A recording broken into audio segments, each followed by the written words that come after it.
Welcome to the Maryland Defense Force YouTube channel. On today's episode, we are featuring Colonel George Rich, who is the Task Force Commander for Operation Early Light. Maryland's militia in 1812 had a very substantial role and quite colorful role. Initially, at the Battle of Bladensburg, the militia was not well led and performed rather badly. Then on the flip side, in Baltimore, a vast majority of the defenses, both at North Point and in the city, were militia, because the U.S. military was absent. And there the militia stood quite nicely. Best noted by their performance at the Battle of North Point, particularly in Godley Woods, where General Ross was killed. That was the 5th Maryland, that was virtually all militia. And they defended the city, and they performed beautifully. The British landed at the tip end of North Point, and there were 6,000 British troops. They were tired. They'd marched up to Washington and back. It was very hot, and they'd been on ships for 3 months before that, or several months, coming from Europe. So the Battle of Bladensburg, the burning of Washington, and all the marching from Benedict up to D.C. and then back down really wore them out. They were landed at North Point, and they marched up the Isthmus. The militia, the defenders of Baltimore, led by General Sam Smith, decided to defend North Point at the narrowest point of the neck. That's where the militia first met the British. It was in the afternoon, and General Ross had bragged a few hours before that he'd be having breakfast in Baltimore tomorrow. But in fact, in this skirmish, which was where the British met the militia vedettes, that is the front forces, General Ross was killed, and a number of militia were killed. The militia held very well. They were finally outflanked, and in most part had performed an orderly retreat back towards Baltimore.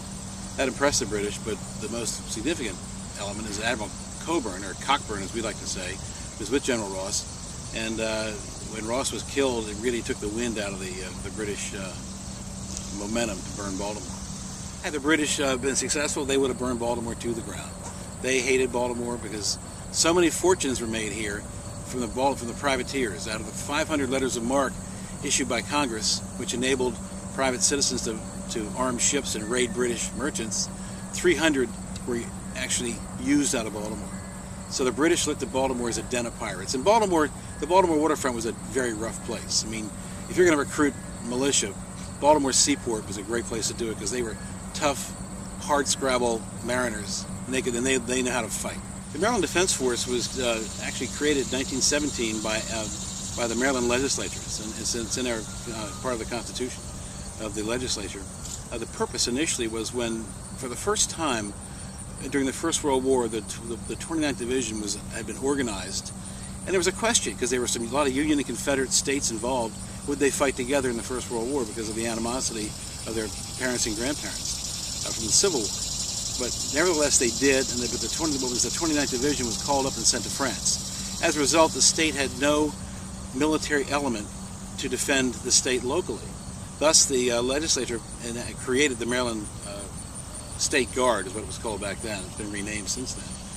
And it consists of veterans of the military, people who were volunteers, civilians who were trained as learned military skills, and it existed until about 1920, 21, and then it was disbanded when the war was over and the troops came back from France. Then when the Second World War occurred, it was reinstituted in 1940, and during the Second World War, the Maryland Defense Force was up to 5,000 personnel and did all manner of defense work around the state. Defended. At the early part of the war, there was a great fear of saboteurs and sabotage, so they defended arms plants, dams, all kinds of critical sites in the state. And they also had an MP battalion, and they trained pretty extensively through the war. Interestingly, people would join the Defense Force to get some idea of military training, and then be drafted and go into the armed services. So we had a lot of turnover in World War II, but it was a pretty effective organization. And then again, after the Second World War ended, the Defense Force ceased to exist. And it was reinstituted in the mid-'80s, and has been in existence ever since. The mission has changed. Again, we're all volunteer. We have no compensation.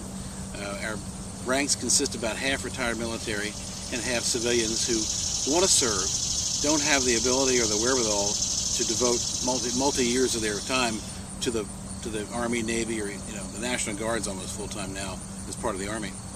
So they want to serve, they want to be useful, but they just don't have the times. In some cases, they don't pass the physicals, or they have other jobs, so they volunteer with us.